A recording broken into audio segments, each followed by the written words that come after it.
Tonight on the Mac to the Future Livecast Go, Apple is suing a former chip engineer who had the audacity to go off and form his own chip company with a little help from potentially poached other Apple employees. Finally, some bipartisan agreement in the legislative branch of the U.S. government, but it doesn't seem to be in our favor. And new Mac Pro or Chevy Corvette? Tough choice. That's all tonight on the Mac to the Future Livecast. Go.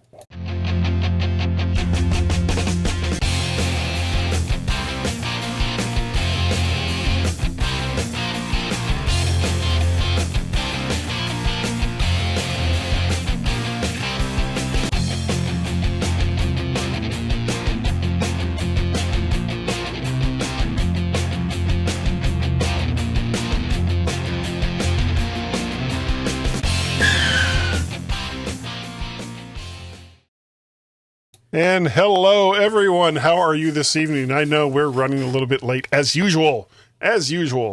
But there are things going on. That's all I can tell you. But they're good things. They're good things. And as usual, I am joined by a motley crew. Let's start off with Mr. Dave Ginsburg. How are you this evening, sir? I'm doing well. Glad to be here as always. And we've got some matching mics now. Yeah, I couldn't help it. I could not resist. I had to get a pod mic. So stupid. I feel like such an idiot.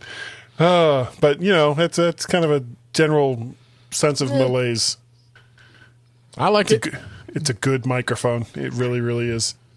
And quite a bargain. All things considered. You know, let's move away from microphones. Because we also have Mr. Speaking of someone who could use a new microphone, Mr. Warren Sklar. Hello, sir. I don't need nothing. I got this new mic arm. See, that's exactly the same thing as a new microphone. $15 on Amazon is like life changing. I don't have to bend down or anything, and if I like move it, it actually does sound good. Yes, I do not need a mic. Maybe I just needed someplace to put it. No, you need a mic. You do. There's no technology that's $25. $25. But why is that mic $300 or $250 when you can buy it new? You tell me. I have no idea. I don't even remember. Now, you did a review for that at mymac.com. It's a Steinheiser. I looked it up. Hand mic digital. Hand mic digital sign out. Is that a USB microphone? Yeah, it is. It's pure USB. It's okay. USB, but it also has a thing where you could connect a lightning cable to it. So I could for a lightning connector for iPhone. Okay, maybe that's why it's more expensive. All right. Well, we are gonna anyway. That's our talk with Mike's today. Yeah. Hey, Mike. Let's move on to our quick takes. General question to everyone in the room with the latest update to Mac OS Catalina, which just came out, yesterday or today? Yesterday, which was the 10th of December. Is it finally time to upgrade from Mojave? Is there any compelling reason to stick with Mojave now that Catalina has a couple of updates under its belt? Other than, go ahead. I was just going to say, I updated WWDC to Catalina, so you're asking the wrong person. I said, other than 32-bit applications you may still need, there should be no compelling reason not to upgrade to Catalina at this point, in my opinion. Yeah, the only thing that's kind of holding me back is some games on Steam. I'm reluctant to admit. Well, I guess I just did admit it. I can't be reluctant to admit that because I just did. Now, I do have Parallels, and I have Windows 10 set up in Parallels, and I tried it, but it's really not the same. There's a lot of system resources that aren't available through Parallels. For the games. You could put a Mac OS in Parallels too. Yeah, I just did that for Mojave. Mm-hmm. Yeah, but what I really need to do is set up Boot Camp for Windows. It's easy. I have And easy then going. I know, but I need to do that on an external drive, and that is a little more complicated. I've done that a few times. It doesn't work. It doesn't work. It works, but it's very cumbersome, and you need some tools to do it. You need a wing clone and a couple of things to do it. It's not worth it, to be honest with you. Really? So, just go ahead and set up a partition with Boot Camp, and you need, what do you need? Like all the games are on Steam. You only need a 50 gig partition. You'll be fine. Just something big enough for Windows. Yeah, I may do that, and then just go ahead and update. Most of my partitions are about 50 or 60 gigs. So that was until I traded my my 15-inch for the 16-inch with a 1 terabyte drive, and now I got a much larger Boot Camp partition. And yet you won't spend $25 on a microphone. I got a 100 gig partition. Hey, you already even have an audio interface, and a good audio interface. Do I sound bad? Is this a bad microphone? No, well, it's not a great microphone. I gotta tell you, it's no Heil PR40, and it's no Rode Pod mic. Yeah, but then I have to get the interface out, and I got to set that all up and all that stuff. I don't want to do all that. That's the other thing. Then I have to don't get have the that cable. arm. Yeah, I got the arm. Then I have to get the cable to connect the microphone to my interface. And then my interface has one of those printer cable connections on the back, the old style ones. So, anyways, it's a whole thing. Anyways, upgrade to Catalina. That's my final answer. Put a. You want to phone a friend? You could also have a Mojave part, not the parallels, but you could install Mojave and separate partition on Mac. You could just keep it. That's true. Just put like a. Well, I get. Here's the thing. I don't want to over partition this. I mean, I got a 3 terabyte Fusion drive. I don't like Fusion drives, but that's what came with this machine. So I don't want to put. I don't because right now I've got about 1.5 terabytes of empty space. So, do I want to commit a couple of 100 gigs to a Mojave installation, and then a couple of 100 gigs to a Windows installation, and have them all available on Boot Camp? Marcus is talking about. Now I had a Mac Pro 5.1, and really really liked it. Thought it wasn't working for me, so I gave it to my son and bought this machine, and then found out that there was a bad cable on the inside of the machine, and it works just fine, so there was really no need for me to buy this iMac in the first place. But that's neither here nor there. But I guess that kind of answers the question. You guys believe that I should update to Catalina and just run the games that I want to play off of either Boot Camp or Parallels. Or if you don't want to, then don't. I mean, well, that's true. So confusing. All right. Moving on, the ultra-wideband technology. Did you guys hear anything about this? There's there's a protocol that's in iPhones, I guess in the later iPhones, ultra-wideband technology, and you can turn it on or off in settings, in your user settings. The only problem is it doesn't always turn it on and off, because there are certain parts of the world where you are not allowed to use this technology, some government facilities, not just the U.S., but other countries as well. So Apple has to keep track of all of their devices that have ultra-wideband technology and make sure that they're off when they're anywhere close to these areas, regardless of how you have it set up in your user settings. Yep. So it pinged. So the whole story was somebody was noticing that the little triangle location icon was going off intermittently, even though they turned off every single location service possible, and asked Apple what's up with that. And it turns out that it's pinging to know where you are because of this world issue of that thing being ultra wideband.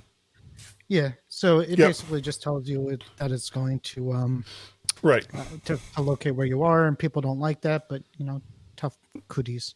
Well, I guess Apple doesn't really have a choice.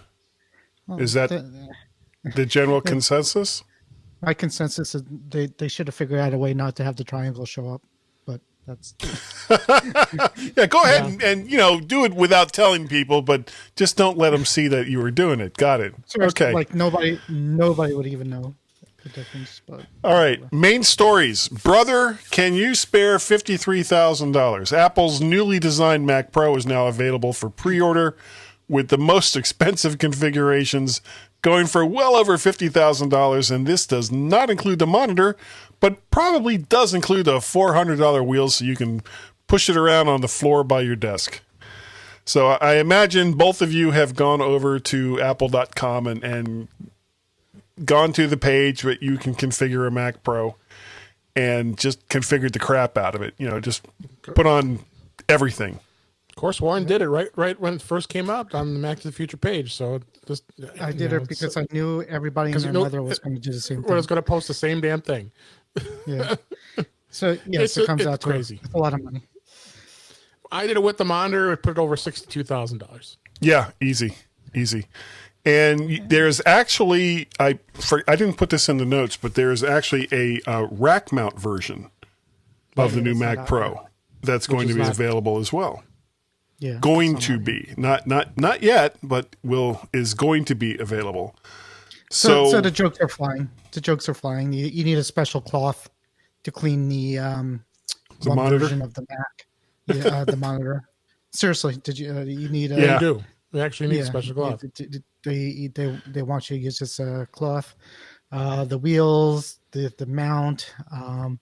The only thing that was interesting is the Apple Care for the Mac Pro costs the same as it does on a 13-inch MacBook Pro. It's the same, although the monitor's double that price. So it's like $500 with both the monitor and the Mac Pro. But I mean, if you're spending over $50,000 on a Mac Pro, do you really care that the monitor is $5,000 more? No, that's the whole point. Yeah, that's the whole point. And you can also put it on your Apple Card, and you get 6% cash back. So, which is actually a lot of for temporarily. That's till the end of the year. Right. That's actually a pretty good deal, though. To be honest, yeah, it is. So $3,000 you get back right off the top, right there. Yeah, all you got to do is spend over $50,000. But of course, there you go. You have to have the limit in order to buy that $60. Yeah. I don't even know what my limit is on my Apple Card. I haven't looked. All right. I got 10,000 for me. Yeah, probably we all have that because we're not mega millionaires. No. The next story. Go ahead. Just back to that. The jokes are getting old. Yeah, with the cost of the thing. So, if it is what it is. You know what it was going to be when we found out about it. So yeah, it's just okay, guys. You had your fun for a day. You added it all to the cart, and you can lust over it, but you're not. Ha ha ha! It's expensive. Ha ha ha! Apple. Ha ha! They suck. Ha, ha, yoink! The most expensive computer in the world. Yes. Well, maybe not. You could probably get a supercomputer for cost a little bit more than that. All right. Anyway, we're a real computer. But we'll play Tetris. Yeah. Will it run Crisis? The next story is how could can you run Minecraft on it? Go ahead. How could this possibly not end well? This is a story from CNBC. Senators threaten Decryption regulation for tech companies. Members of the U.S. Congress, both House and Senate, are saying that social media companies like Facebook and hardware companies like Apple must allow their encrypted user data to be accessible to court-ordered, law enforcement-approved investigations.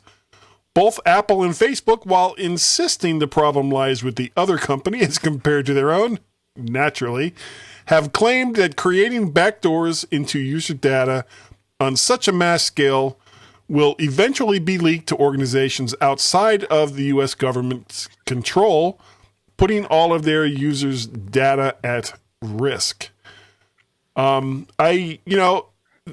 This goes right back to the FBI wanting Apple to put in backdoors to iPhones based on a couple of investigations that they had, and Apple basically telling them to go pound sand. And this isn't entirely dissimilar to what both Russia and China have been pressuring Apple to do. And it's not a good idea for any of these countries. And I'm starting to believe that Apple may possibly pull out of Russia if Russia insists on having Russian-built software onto Apple devices that are sold in that country. And, I guess the biggest problem is U.S. Congress just does not understand technology, that they don't seem to get that this is a genie in a bottle. And once that genie gets out, it's out for good. It's not like you can promise everyone that this encrypted data or the key to people's encrypted data is going to remain completely involatile with whatever government agency has it, and that it won't be abused except under, official court mandated okays. This just sounds like such a horrible, horrible, horrible idea. I'm not really sure why it keeps coming up. Let's start with Warren. What do you think, Warren? It does keep coming up, as you said, and it will continue to keep coming up because, the intentions, I think, at least for the U.S., are good. The intentions are to try to keep Americans safe and to protect us. And part of that plan is to be able to access data of criminals and killers and serial killers and mass shooters and things like that. Yeah, the senator, I can't remember his name. He's a Republican senator, actually said something along the lines of child abusers, enough said, no other argument is possible. And, anytime anyone in the government brings up, think of the children, red flags immediately go up in my head because it's such an overused excuse. Maybe, but in this case, if it's not being used for advertising, and I don't think the government's doing that, you got to wonder what other motive would the government, what other motive would the government need to be able to access this data? And the only thing that I could come up with is the safety of Americans and to get rid of child molesters and to get rid of serial killers and active shooters and maybe even kids that could become some kind of killers in school. But this is not new to computers. This is not new to this century. This has been going on for a while with different media and different technologies and different ways that humans. I think they wanted to get people's notebooks back in the 60s. No, I don't know. But the other thing is, I believe that technology should be used to improve human life, us humans, and unfortunately, part of it will be privacy, loss of privacy for people, for humans, because I think that we are not a perfect race. We do things that we shouldn't be doing. We kill and we steal, and until we don't do that, then I think the government has a right to get into our lives if it means saving one life.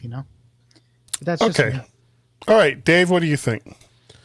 Yeah, same thing. I'll just echo what Warren said. It's just a shame that you have to deal with stuff like this all the time. Encryption's there for a reason, to protect from anybody getting a hold of anybody's data. And me working in the enterprise, that's the first thing we worry about each day. If someone loses a device, is it encrypted? That's the first question that's asked.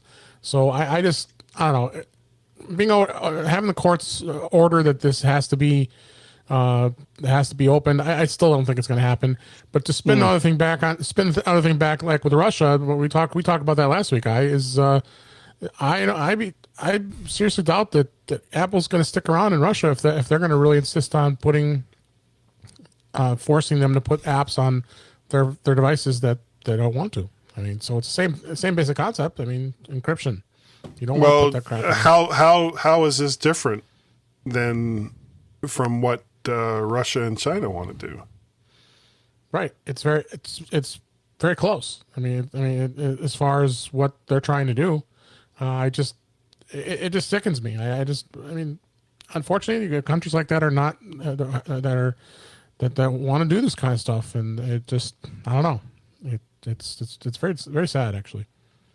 But every country, every country is agrees with their country. So if he asks the Russians if they agree with that decision, they'll agree with it. I mean, that's, every country always looks out for themselves when it comes to these kind of worldwide products and services. And, as an American country, we don't want to put Russian software on our phones because that's a bad idea. But if you're Russian, that's a pretty good idea, Okay, I'm going to disagree with both of you. I think this is a terrible idea. I just can't see how the encryption key that would be, assuming that something like this goes through, that the encryption key that's given to the government wouldn't get out into the wild and into the hands of people who will use it and run with whatever data they can get before it's able to be shut down. Every time I hear people in power talking about the loss of privacy or taking away someone's privacy for the good of the nation, or the waving the flag, or however it is you want to put it, I get very, very nervous. It gets you closer and closer to a 1984-ish kind of situation where, or even what the hell was the name of that stupid Tom Cruise movie, where they're looking out for future crime, something along those lines. Yeah, Minority Report. Those kinds of things really, really bother me. And I'm a firm believer that whatever it is that trips your trigger, as long as it's not hurting anybody else, that it should, it should be for you and you alone, except for the people that you want to share it with. But who makes the decisions? If it's not I hate politics, I hate politicians, but if it's not politicians, if Facebook, was some secret undercover, horrible. Who says they aren't? Right. I said if. Oh, if. Let's revise that. Quantifier. Okay. If it turns out Apple was this horrible undercover secret organization that was trying to rule the world, who's there to challenge them if it's not the politicians? So that's what they're trying to do. And I'm not saying they're right either, but I mean, if they don't, if there's no governance of this stuff, then we're in more trouble than if there is, I guess is what I'm saying. Okay. I actually posted this earlier in the Mac to the Future group, and I can't find it now. You asked if people would care if what people think about it. And, yeah. A few people said a few things, but pretty much what we said here. Same kind of thing. Yep. I want to find it because there were some good comments in there. We'll put it in the show notes.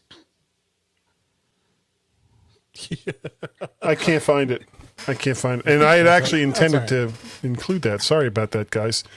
Last story for tonight, Chips Ahoy. This is from Axios.com. A former chip design engineer is being sued by Apple for transferring confidential and sensitive information in regards to the custom ARM chips that he used to help design.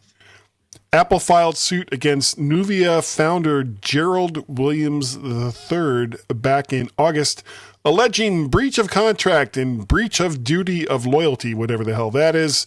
Apple is seeking an injunction, punitive damages, and other remedies.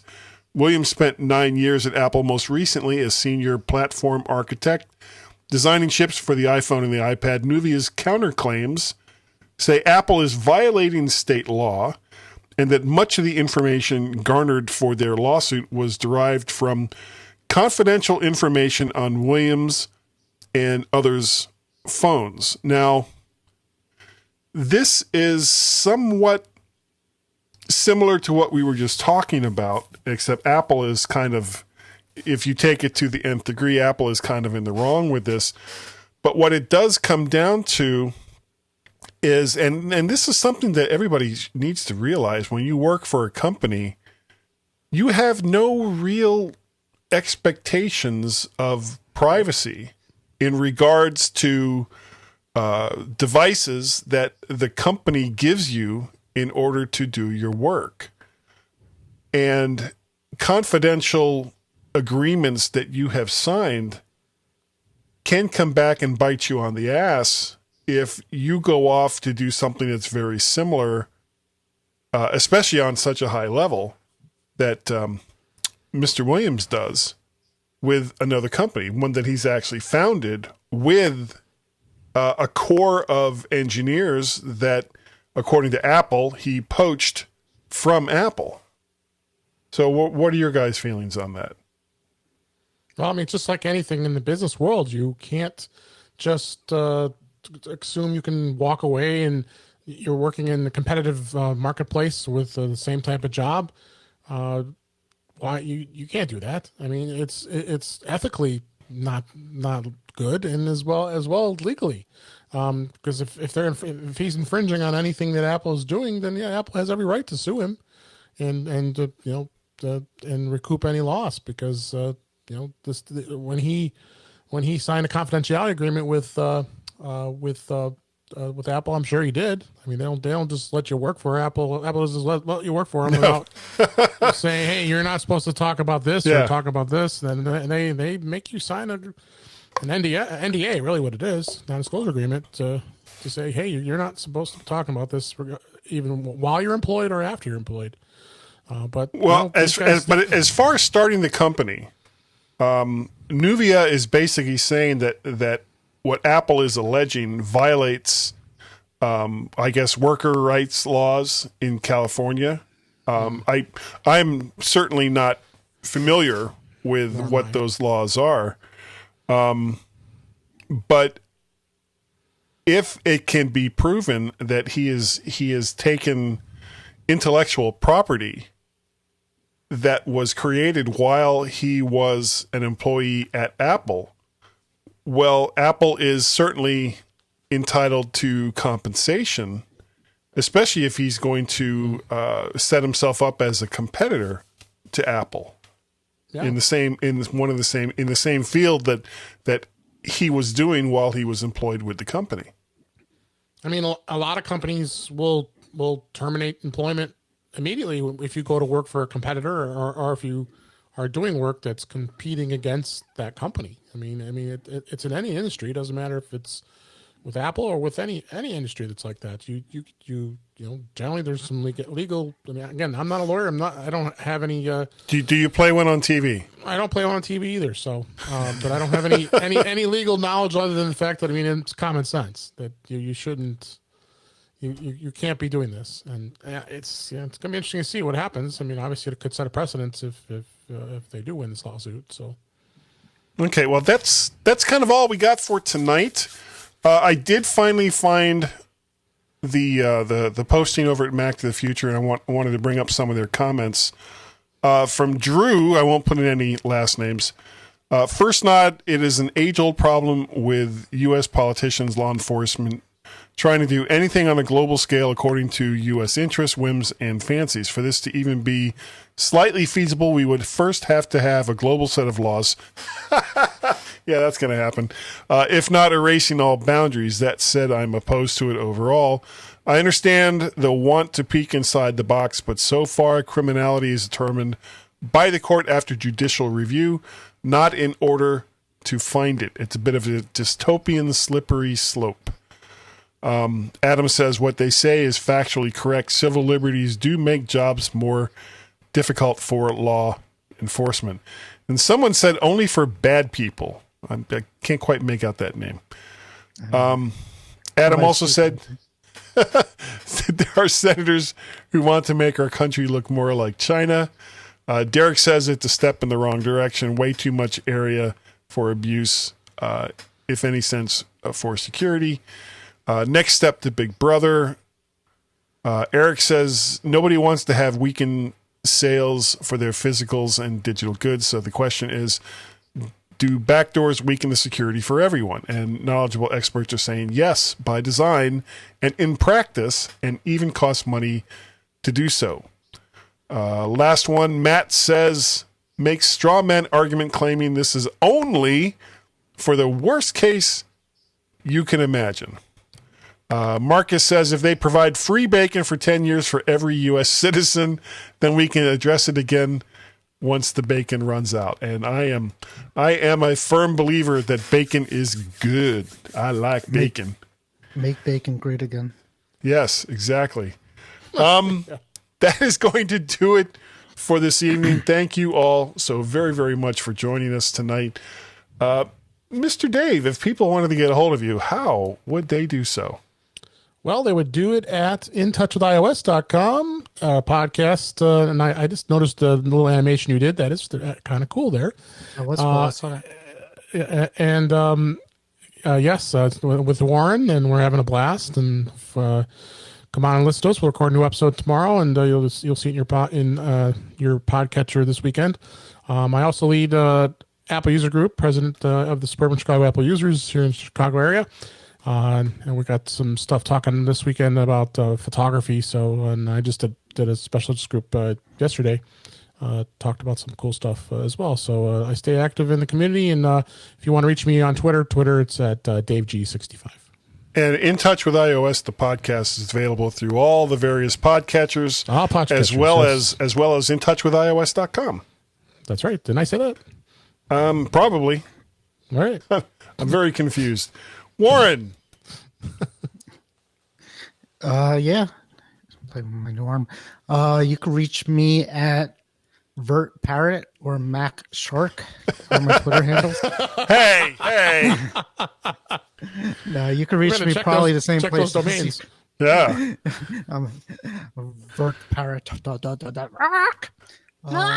Back to the Vert Shark Parrot. Max Shark. So I'll be I'll be on Facebook here every so often. Maybe once a month I'll check into Facebook to see what's going on in there. Right. Yeah.